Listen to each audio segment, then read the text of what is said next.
একটা জিনিস বুঝলাম না, আমার মা কিছু জন্য আমার কয় না।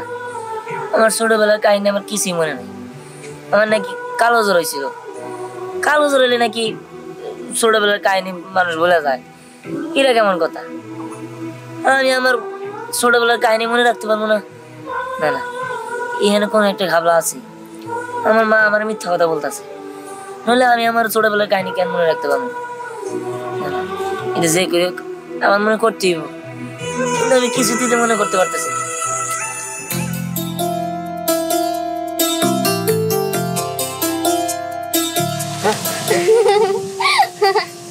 কি ব্যাপার? খালামুনির কাছে শুনলাম তুই নাকি খালামুনির সাথে রাগ করে এখানে এসে বসে রইছস, আর ভাতও খাস নাই। আরে তুই আর সেরকম ভাবে টুকা দিছস, আমি তো মনে করছি না জানি কি ভয় পেয়ে গেছি আর রাগ করে আমো না। আচ্ছা তুই কত, আমি একটা জিনিস বুঝলাম না, তোর কি ছোটবেলার কাহিনী মনে নাই? আমার তো মনে হয় তোর সবই মনে আছে। আচ্ছা মানুষের যদি কালো জ্বরই হয়, সে কি এর লেগে ছোটবেলার কাহিনী ভুলা যাবো? এই কালো জ্বরের মধ্যে, ছোটবেলার কাহিনীর মধ্যে, এই ভোলার মধ্যে এটা কিছুই বুঝলাম না।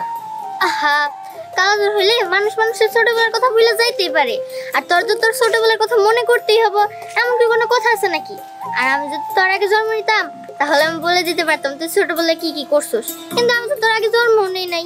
আচ্ছা এখন রাগ করা বাদ দিয়া চল বাড়িতে চল, আমি নিজ হাতে তোর খাওয়াই দিব। সত্যি কথা তো? সত্যি বলতেছি, আমি তোর সত্যি খাওয়াই দিব। ঠিক আছে, কে কাকে খাইয়ে দিবে তা এখনই দেখা যাবে। মানেটা খুবই সোজা। দেখো দিহান, আমি তোমাকে একের পর এক প্রপোজ করেছি, কিন্তু তুমি আমাকে অ্যাকসেপ্ট করোনি, আমাকে রিজেক্ট করে দিয়েছো। তাই আজকে তোমার হাত পা গুরু গুরু করে আমি নদীতে ভাসিয়ে দিব। দেখলা বললো, আসলে আমি তোরা কখনো ভালোবাসার চোখে দেখিনি। তুই আমার বন্ধু, একসাথে লেখাপড়া করি, এদের কি এনে লেখাপড়া করে দেখে ভালো বন্ধু দেখে যে প্রেম করতে হইব, ভালোবাসতে হইব এমন তো না। আচ্ছা ওকে ওকে, যাও, তোমাকে আমি আরেকটা চান্স দিচ্ছি। তুমি এখন সবার সামনে আমাকে প্রপোজ করবে, আর নয়তো আমি তোমাকে প্রপোজ করব, তুমি আমার ভালোবাসা অ্যাকসেপ্ট করবে। ওকে, বলো বলো। এই তোমার আমি বাংলা কথা বলি নাই, তুমি কি বাংলা কথা বুঝো না নাকি? আমি তোমার ভালোবাসি না, এটাই শেষ। আচ্ছা, এটাই কি তোমার লাস্ট কথা? হ্যাঁ, এটাই আমার লাস্ট কথা। এই তোদের কি আমি মাটি খাওয়াই আনছি নাকি টাকা দিয়ে আনছি? দাঁড়ায় রেছিস কিসের জন্য? সোজা আঙুলে যত ঘি উঠলই না, আঙুলটা একটু বাঁকাতেই হবে। এই যা, আয় চল, আর একটু আদর করে দে। আরে আরে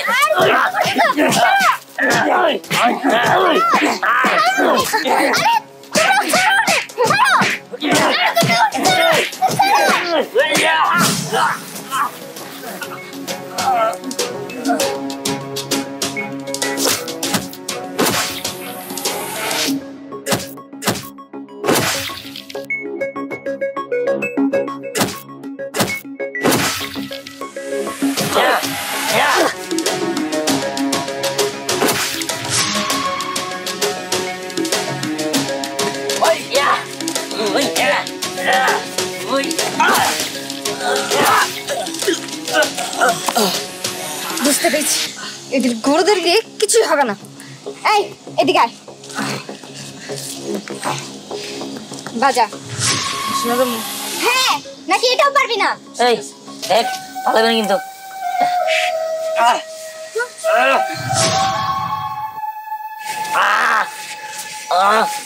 বন্ধ কর।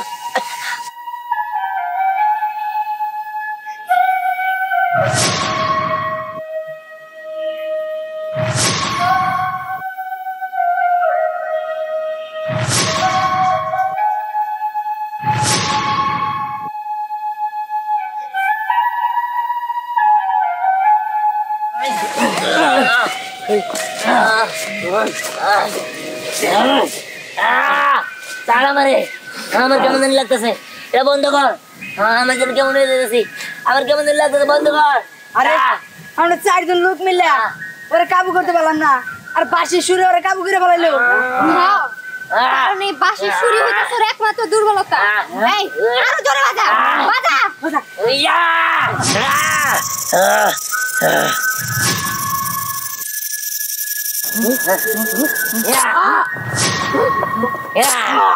ওই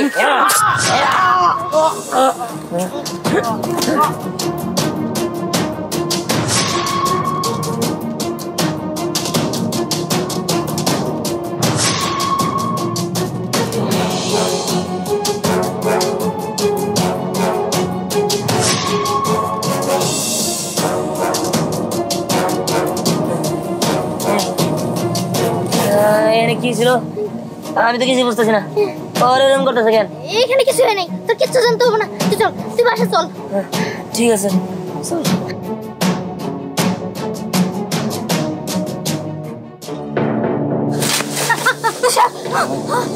তুই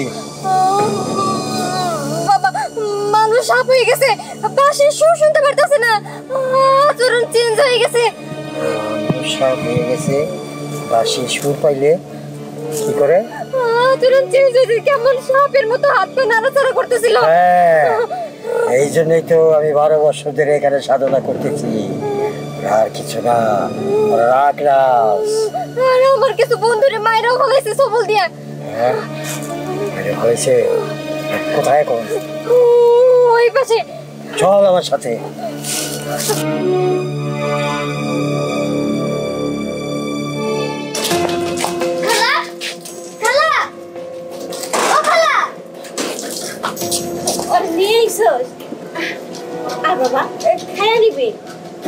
খালা ধ্যানের কি হয়েছে বলো তো ধ্যান ওইখানে কেমন যেন সাপের মতো করলো আমার শরীরে সবল মারলো কি সমস্যা ওর আমিও কিছু বুঝতেছিলাম না আমি কি করছি না করছি শুধু আমার রাগ উঠলো তারপরে আমি আর কিছু জানি না আর তাছাড়া মা আমি একটা জিনিস বুঝি না প্রতিবার পূর্ণিমার রাতে তুমি আমার তোমার লোক থাকতে দাও না আর তাছাড়া কি দেখি খাওয়া তুমি আমার অন্য রুমে ঘুম পাড়াই দাও আর সকালে উঠে দিই আমার সামনে তোমরা কেমন জানি নতুন হয়ে গেছে আরে বাবা তেমনটা কিছু না এটা তো মনের ভুল আইসলে এখন তুই কি করতেছ ওরা নিয়ে এসে ফেলো আর ক্ষুধা লাগছে আর কিছু খাওয়াইতে হইব আর দেখ তুই এরকম করো যার বাইতে তুই আমি না চল বাবা খাওয়া নিবি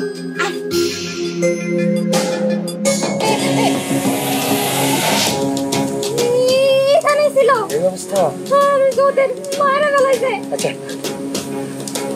তুমি সব এক সাইডে যাও অন্তর দুরু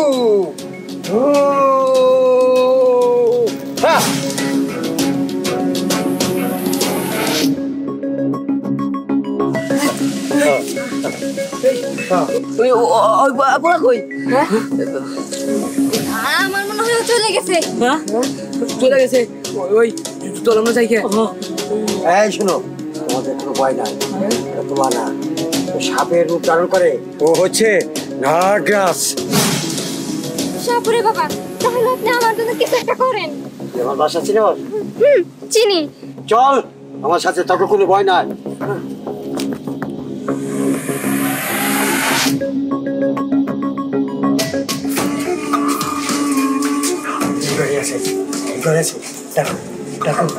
চাচি চাচি রিহান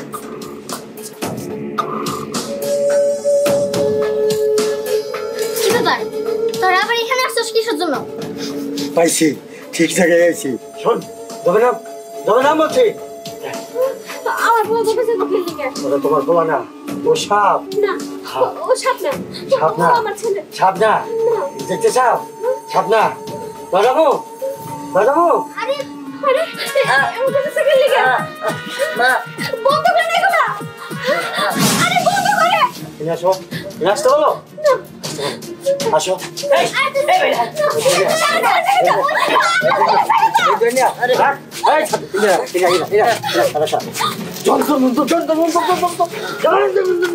আরে যেতে পারবো না গেলি আগুনে ধরে মারা দেবো না আপনারা এটা কি করতেছেন আরে কি সব পাগলামি করতেছেন আপনারা মানুষ কখনো সাপ হয় নাকি আরে ছেড়ে দেন আমার ছেলেরে ছেড়ে দাও আমার ছেলেরে এভাবে কষ্ট দিন না হ্যাঁ একটু পরে তোর সামনে দেখ ও ও সাপ না মানুষ, একটু পরে বুঝতে পারবি।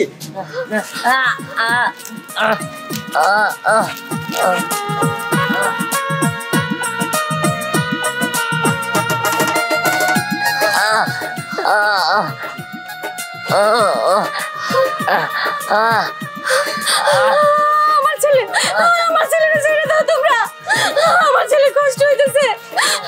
এসব কি হইতেছে?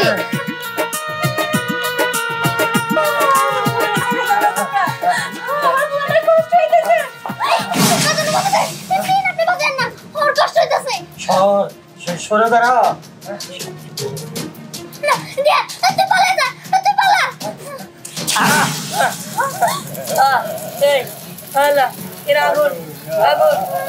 কি করবো? মা মা তুমি আমার বাঁচাবা, আগুন ধরে গেছে, আমি কি করবো? আমার পুরোটা কষ্ট হইতেছে, তোমার কাছে হাত জোর করে, ওরে এইভাবে কষ্ট দিও না, ছাড়া দাও না। ওর মাথায় মনি আছে, ও মনিটা আমি চাই। মনিটা পাইলে আমি অনেক অনেক মালামাল হয়ে যাব।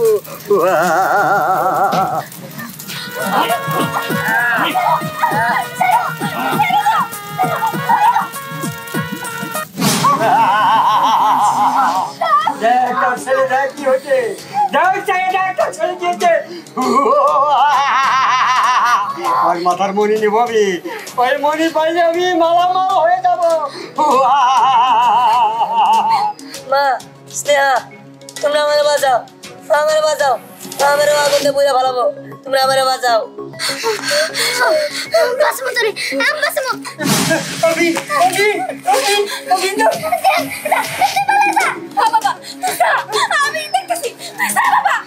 কাজটা ভালো করি না, আমার 12 বছরের সাদা না, ওর মনি নিতেই হবে আমার। বুঝে গেল সব, বুঝে গেল। তোমার দিয়ে একটা সাপ ছিল। ওরে মা, ও মানুষটা, ও সাপ, ওরে আমি ছোটবেলায় কুড়ায় পাইছিলাম।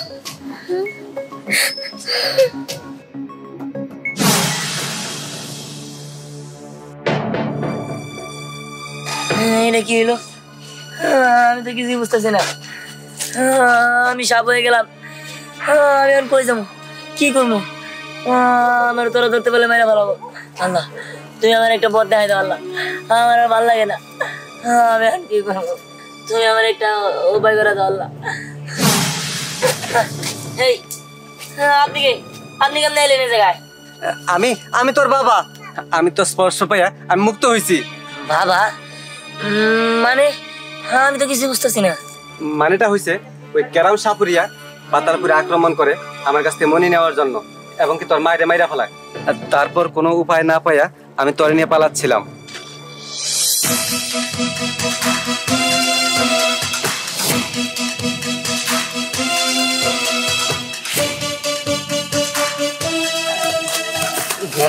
তোর নিবে ধরে কেমন না, তোরা ধরে ফেলাবো। এক কাজ করি, ওই যে একটা মহিলা আসতেছে, তোর রেখে যাই, হয়তো মহিলা তোর নিতে পারে।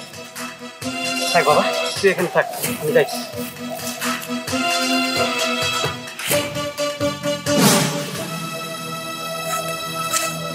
আশেপাশে তো কারোই দেখতেছি না, তুমি এই জায়গায় একা কে? তোমাকে এখানে রেখে গেছে? আরে আল্লাহর কাছে একটা বাচ্চা যেন কত কান্নাকাটি করি, তারপর আল্লাহ একটা বাচ্চা দেয় না। আর মানুষ এইরকম ফুলের মতো ফুটফুটে বাচ্চারে কেমনে করে রেখে গেল? যাক, আল্লাহ মনে মনে পাওয়াই দিছে আমারে।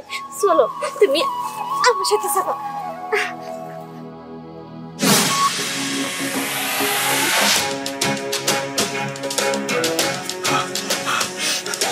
কই গেল? কই গেল? গন্ধ তো পাইতেছি না। কই গেল? কই গেল?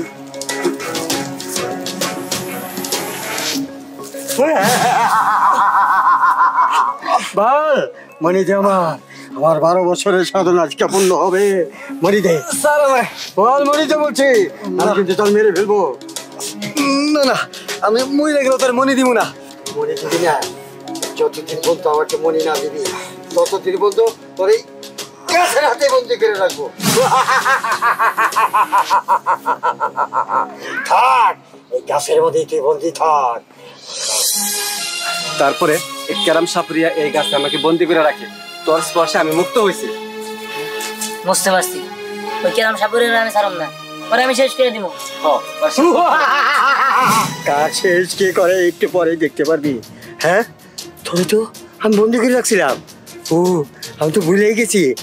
তুই ছেলে যদি এই গাছ হয় তুই মুক্ত হয়ে যাবি কেন?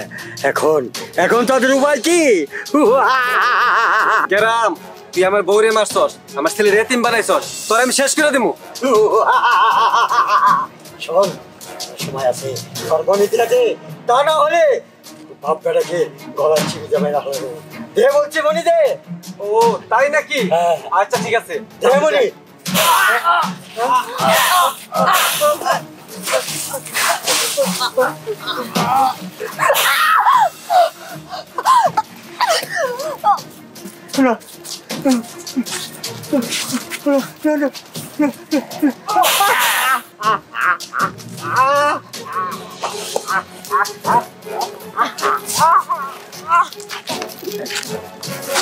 চল বাবা, আমরা পাতালপুরে চলে যাই। ঠিক আছে ভাই, চলো। দিহা, তুমি কোথায় যেতেছো? স্নেহা, আমি চলে যেতেছি পাতালপুরে। তুমি ভালো থাকো। ভালো থাকো মানে? আমি তো তোমার ভালোবাসি, আমি তোমার ছাড়া বাঁচতে পারবো না, তুমি আমার রেখে যাও না। দেখো স্নেহা, তুমি তো বুঝতেই পারছো আমি একটা সাপ। আর তাছাড়া মানুষ আর সাপের কখনো বিয়ে হয় না। যদি বিয়ে হয় সেই মানুষটা তখনই মারা যায়। আর আমি চাই না তুমি মারা যাও। তাই তুমি ভালো থেকো, আমি আসি। দাঁড়াও, তুমি আমার একটা কথার উত্তর দিয়ে যাও। তুমি কি আমার ভালোবাসো? দেখো স্নেহা, আমি তোমাকে ভালোবাসি, ভালোবাসি বলেই তুমি মরো সেটা আমি চাই না। আমি আসি। ঠিক আছে, তুমি যাও, কিন্তু যাওয়ার পরে শুনবা আমি আর এই পৃথিবীতে বেঁচে নাই, আমি মরে গেছি। কি বলো তুমি এইসব? তুমি যদি মরে যাও তাহলে আমার কেমন হইব?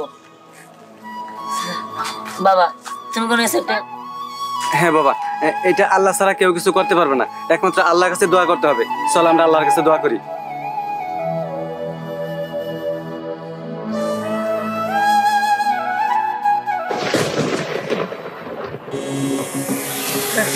এই, কি ব্যাপার?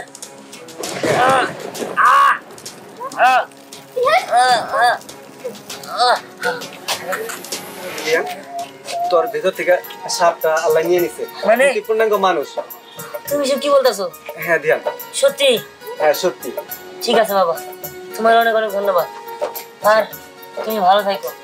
ঠিক আছে বাবা, আমি তাহলে পাতালপুরে চলে যাই। ঠিক আছে, তোরা ভালো থাক। আচ্ছা ঠিক আছে।